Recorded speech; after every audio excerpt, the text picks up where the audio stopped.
This is Optimal Living Daily, episode 382, 5 Steps Toward a More Meaningful Holiday Season by Fields Millburn of the Minimalist.com, and I'm Justin Malik. Welcome back to Optimal Living Daily, where I simply read to you from the very best blogs I can find to help you have a more meaningful life. And yes, I do make sure to have permission from the authors first. It's Tuesday. I didn't do Minimalist Monday yesterday because I read from a book, so I decided to push Minimalist Monday to today, especially because it might feel like a Monday for you if you had yesterday off from the holidays.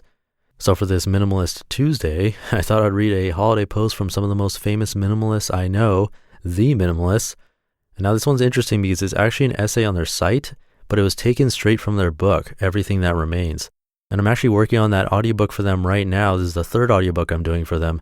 So that works out really well for me. I get to work on their audiobook and this podcast at the same time, a little bit of cheating.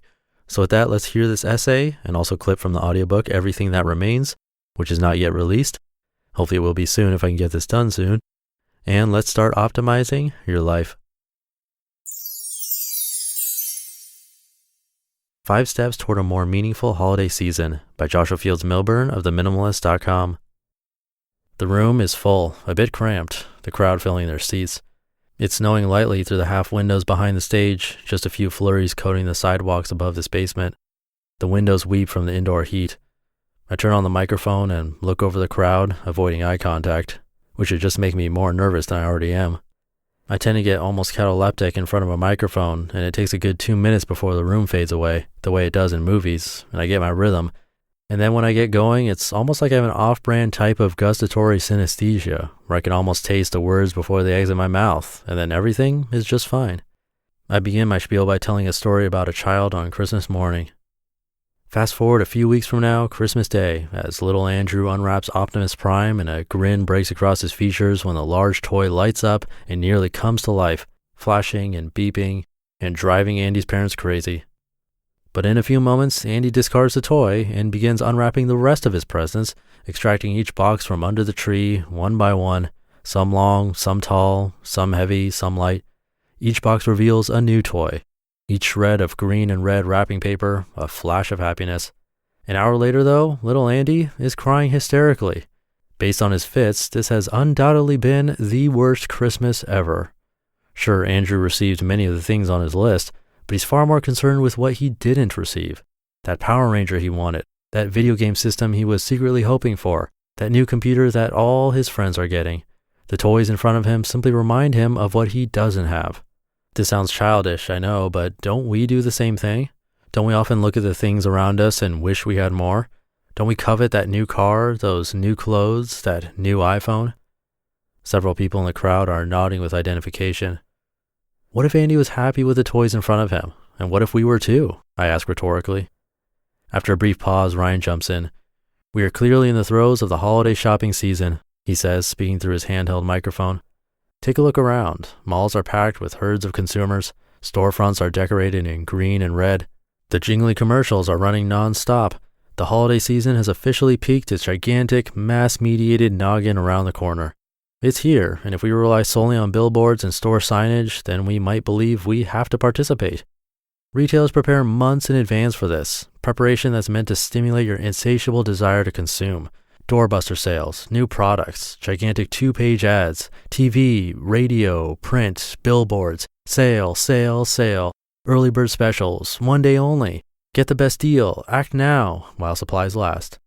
Joshua and I would, however, like to shed some light on this shopping holiday season. Each year around this time, we all feel that warm and fuzzy Christmas time nostalgia associated with the onset of winter.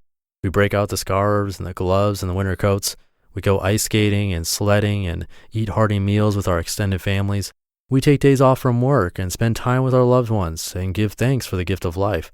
The problem is that we've been conditioned to associate this joyous time of year, the mittens and decorations and the family activities, with purchasing material items. We train ourselves to believe that buying stuff is an inextricable part of Christmas. We all know, however, that the holidays needn't require gifts to be meaningful. Rather, this time of year is meaningful because of its true meaning, not the wrap boxes we place under the tree. I'm not saying there's anything inherently wrong or bad about gift giving during this time of year. However, when purchasing gifts becomes the focal point of the season, we lose focus on what's truly important.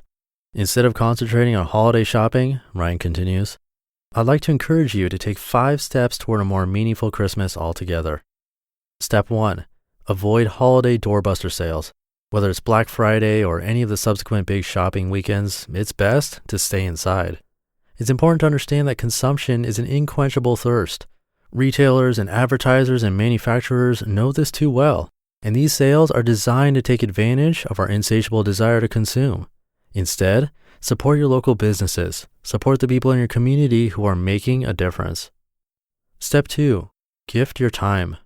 If you could receive only one Christmas present this year, what would it be? The answer for me is simple: time. The best present is presence. You see, the people I care about mean much more to me than a new pair of shoes or a shiny new gadget or even a certified pre-owned luxury car with a huge bow on top. And yet many of us attempt to give material items to make up for the time we don't spend with the people we love. I know, I did it for years, but possessions can't ever make up for lost time.